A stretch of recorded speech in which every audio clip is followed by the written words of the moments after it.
Hi everybody, my name is Damen and welcome as always to my YouTube channel. I am bored and going stir crazy. This quarantine is crazy, important and necessary, and I get it, but I miss going out and doing stuff. So today I am going to go out in the Supra for just a little bit. I'm not going to go near any people or anything, but I got this nifty little app on my phone that is kind of a race timer. It uses GPS and all this cool stuff, and it tells you things like your 0 to 60. And I was curious, with the mods on the car, on the Supra, what the 0 to 60 actually looks like. I have no idea. I know it's faster. How much faster? Now, obviously, this is not going to be the most accurate thing in the world. You know, I should get like a V-Box or something if I want to do it right. But for a fun little video for today, I thought, why not? But before we do that, you know, the R8 and the McLaren haven't gotten driven a whole lot. Obviously, they've been sitting because there hasn't been anything fun to do. So, you know, a normal person would hook them up to a battery tender. That sounds boring. I think instead we're just gonna go start them up and run them for a little bit. So we're gonna do that, and then we're gonna come back and we're gonna jump in the Supra, and we are gonna go see how much quicker it is.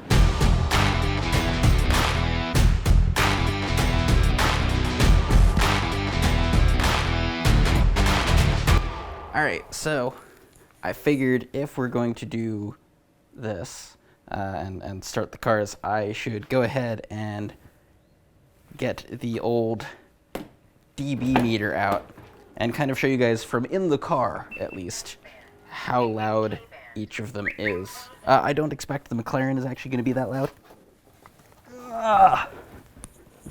But, you know, for science, guys, for science, we're gonna do this.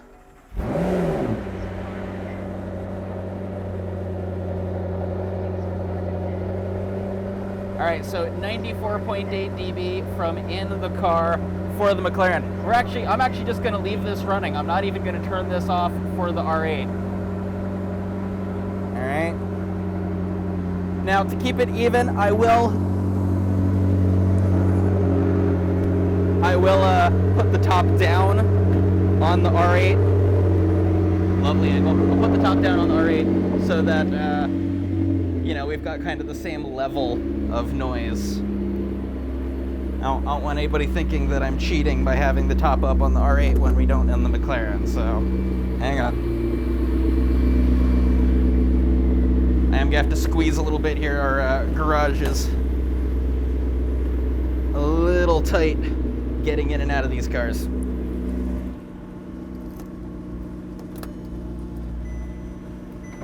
Alright, go ahead and put our top down. Top did not want to go down there. Well, I actually wonder, we might just need to start it, guys. We might not be able to put the top down. The battery might be too dead. We're just going to go for it, alright? dB meter on.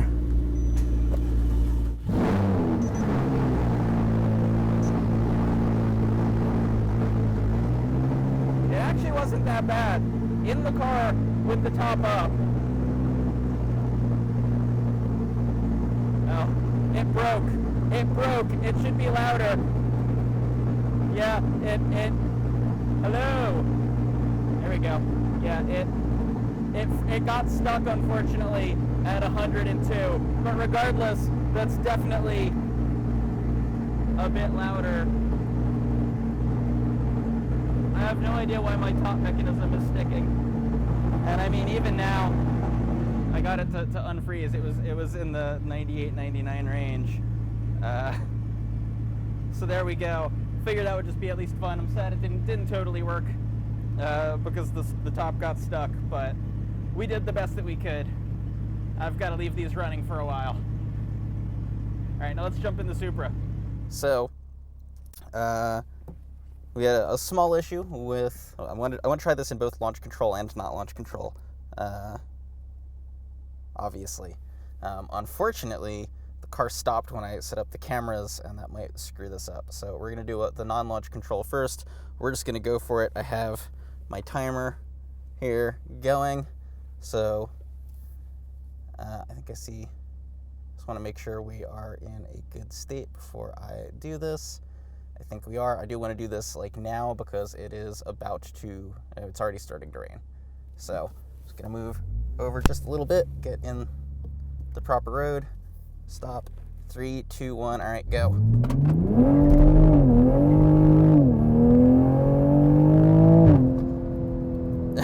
All right, well, that didn't quite work. The timer never started.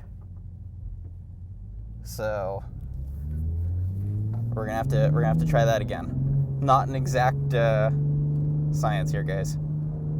I mean, you would think it would be, but apparently it is not.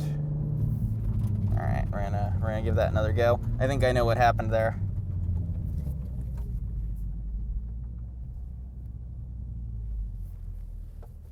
So come over, come to our stop. All right, let this zero out. All right, now go.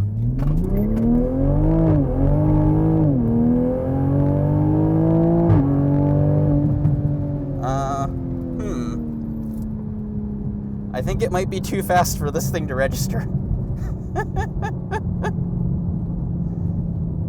Huh. Because that was very quick. All right. We're gonna do this a different way, I suppose. This isn't gonna be GPS timed, which is a bummer, but you know, I'm just gonna stopwatch it, and that'll just have to do us, I suppose. I'm a little sad that my fancy app isn't working, but you know what can you do? So we're gonna reset, try one more time.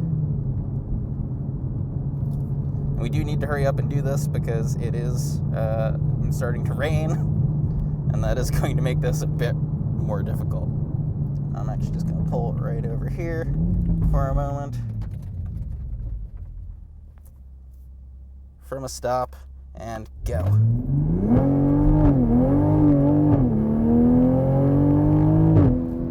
All right, well, that with a fair bit of human error and a lot of fishtailing was 4.85 seconds.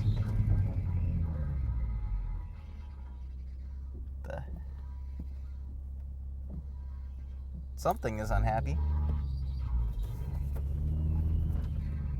Oh, that's a horrible noise. No idea what that was. That was a terrible noise. All right. Well, we did that. Ooh, it's all right. We're gonna try to do this one more time. So 4.85 seconds.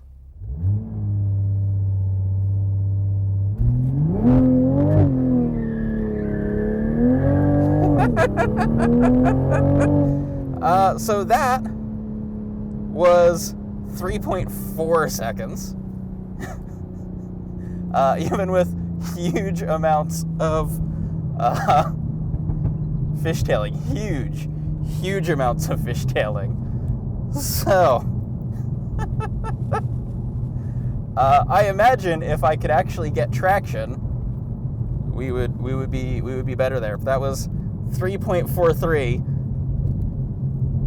Now I do suspect that, you know, with some practice I could get our normal sport mode launch control, our sport mode non-launch control launch down pretty significantly. But that's probably about all we have time for